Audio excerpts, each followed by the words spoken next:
चला तर मित्रांनो, आपण मागच्या व्हिडिओमध्ये जो मूळ संख्या याविषयी थोडीशी माहिती घेतलेली होती की मूळ संख्या कशा ओळखायच्या आणि मूळ संख्या नेमक्या काय असतात. आणि मूळ संख्या बघा, तर आपण मागच्या व्हिडिओमध्ये पण बघितलं होतं, नाही ह्या व्हिडिओमध्ये पण तुम्हाला सांगतो की मूळ संख्या या फक्त स्वतःच्याच टेबलमध्ये असणाऱ्या संख्या असतात आणि एकच्या टेबलमध्ये म्हणजे एक सोडून स्वतःच्या टेबलमध्ये असणाऱ्या संख्या असतात. म्हणजे ज्या संख्येचे विभाजक दोन असतात त्या संख्येला मूळ संख्या म्हणतात. मग आपण मागच्या वेळेस जे संख्येविषयी मूळ संख्येविषयी जी माहिती घेतली होती, तर त्या मूळ संख्येविषयी आज आपण थोडस विस्तृतपणे माहिती घेणार आहोत. तर बघा मित्रांनो, तर आपण ज्या बघितल्या होत्या का मूळ संख्या ज्या आहे तर त्या 25 संख्या आहे एकूण 1 ते 100 पर्यंत. तर मग त्या कशा आहेत, तर या ठिकाणी मी तुम्हाला या चार्ट नुसार आपण त्याची माहिती घेणार आहोत. तर बघा, एकूण मूळ संख्या जर तुम्हाला या ठिकाणी दिसत असतील तर बघा, 1 ते 10 पर्यंत एकूण 4 मूळ संख्या आहे, 11 ते 20 पर्यंत 4 मूळ संख्या आहे, 21 ते 30 पर्यंत 2 मूळ संख्या आहे, 31 ते 40 पर्यंत 2 मूळ संख्या आहे, 41 ते 50 पर्यंत 3 मूळ संख्या आहे, त्याच्यानंतर 51 ते 60 पर्यंत 2 मूळ संख्या आहे, 61 ते 70 पर्यंत 2 मूळ संख्या आहे. अशा पद्धतीने आपण जर बघितलं तर बघा, 71 ते 80 पर्यंत 3 मूळ संख्या आहेत, 81 ते 90 पर्यंत 2 मूळ संख्या आहे, 91 ते 100 पर्यंत एकच मूळ संख्या आहे.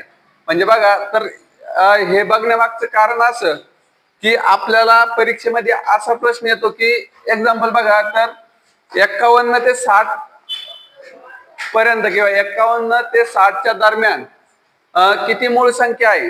तर असा जर प्रश्न आपल्याला आलेला असेल तर साहजिकच आपल्याला या ठिकाणी त्याचं उत्तर जे आहे तर ते 2 सांगावं लागणार आहे.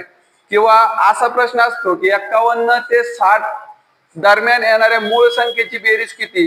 तर त्यावेळेस आपल्याला त्या 51 ते 60 दरम्यान येणाऱ्या मूळ संख्या ज्या आहेत तर त्या माहिती पाहिजे. आणि त्या बघा या ठिकाणी आहे 51 ते 60 मधल्या मूळ संख्या ज्या आहेत त्या आहेत 53 आणि 59. मग तुम्हाला या ठिकाणी त्या दोघांची काय करावं लागणार आहे, तर बेरीज करावं लागणार आहे. मग अशा पद्धतीचे जे काही प्रश्न आहे तर ते तुम्हाला स्पर्धा परीक्षेमध्ये विचारले जातात. किंवा एक सरळ सोपा असा एक प्रश्न असतो की 51 ते 100 मध्ये एकूण किती मूळ संख्या आहे. असा जर प्रश्न असेल तर बघा, या ठिकाणी 51 ते 100 मध्ये फक्त एकच मूळ संख्या आहे, ती म्हणजे 97. मग अशा पद्धतीचे प्रश्न याच्यावर येणार आहेत. तर काही अशाच प्रकारचे प्रश्न या ठिकाणी आपण लिहून ठेवलेले आहेत की ते कसे सोडवायचे त्याबद्दल आपण आज माहिती घेणार आहोत. तर बघा, 1 ते 10 पर्यंत मूळ संख्या किती, असा सरळ सोपा प्रश्न आहे. तर 1 ते 10 पर्यंतच्या मूळ संख्या किती आहे, तर या ठिकाणी आपल्याला दिसत आहे बघा, 1 ते 10 पर्यंतच्या मूळ संख्या आहे 4. मग त्या कोणकोणत्या, 2, 3, 5 आणि 7. तर या 4 मूळ संख्या आहे, म्हणून याचं उत्तर आहे 4. 1 ते 10 पर्यंत एकूण 4 मूळ संख्या आहेत. दुसरा प्रश्न आहे की 10 ते 20 पर्यंतच्या मूळ संख्येची बेरीज किती. आता 10 ते 20 मध्ये किती मूळ संख्या आहे, तर तिथं पण 4 मूळ संख्या आहे. बघा कोणकोणत्या आहे, 11, 13, 17 आणि 19 या 4 मूळ संख्या आहे.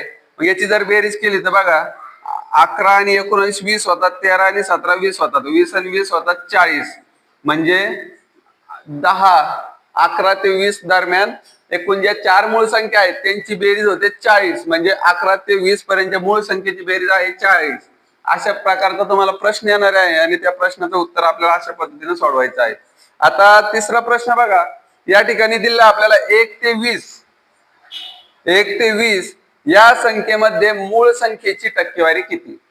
मग आता 1 ते 20 या संख्येमध्ये म्हणजे या 1 पासून तर या 20 पर्यंतच्या ज्या काही मूळ संख्या आहे तर या मूळ संख्येची आपल्याला टक्केवारी काढायची की किती टक्के मूळ संख्या आहे त्या 1 ते 20 मध्ये. तर मग सगळ्यात पहिले बघा, आपल्याला 1 ते 20 पर्यंत मूळ संख्या माहित पाहिजे. कोणत्या आहे, 2, 3, 5, 7, 11, 13, 17 आणि 19. तर बघा, 1 ते 20 पर्यंत अशा टोटल संख्या जर केल्या तर 8 संख्या आहे. किती मूळ संख्या आहे, तर 8 मूळ संख्या आहेत. मग आता याच्यासाठी आपल्याला सूत्र आहे टक्केवारी काढण्यासाठी बघा, तर एकूण मूळ संख्या भागिले एकूण नैसर्गिक संख्या गुणिले 100. तर आपल्याला या सूत्रानुसार या प्रश्नाचं उत्तर काढायचं आहे. तर बघा, एकूण मूळ संख्या जी आहे आपल्याला, तर आपल्याकडे एकूण मूळ संख्या आहेत 8. या 1 ते 20 पर्यंत आपल्याकडे एकूण ज्या मूळ संख्या आहेत त्या आहे 8. आणि बघा, एकूण नैसर्गिक संख्या आहे 1 ते 20, म्हणजे टोटल एकूण नैसर्गिक संख्या आहे 20. मग 20 नैसर्गिक संख्येमध्ये 8 ह्या मूळ संख्या आहेत. तर मग याची जर टक्केवारी काढली आपण, बघा हा 0 कट. आता बघा इथं बेग बे बे चौक 8, 4 ने जर 10 ला गुणलं तर तुमचं उत्तर येतं 40, म्हणजे 40%. तर मित्रांनो बघा, या ठिकाणी 1 ते 20 या संख्येमध्ये मूळ संख्येची टक्केवारी किती, असा जर प्रश्न असला तर त्याचं उत्तर आहे 40%. मग अशा पद्धतीचे जे प्रश्न आहे तर ते मूळ संख्येमध्ये आपल्याला मूळ संख्येमध्ये येणार आहेत. तर अशा पद्धतीचे प्रश्न आपल्याला जर सोडवायचे असतील तर अशा पद्धतीने त्याची आपल्याला सराव किंवा अशा पद्धतीने त्याची प्रॅक्टिस करणं गरजेचं आहे. तर मित्रांनो बघा, याच्या पुढचा जो व्हिडिओ आहे तर तो आपण संयुक्त संख्येवर बनवणार आहोत. तर तो पाहण्यासाठी तुम्हाला याचा पुढचा व्हिडिओ बघावा लागणार आहे. धन्यवाद.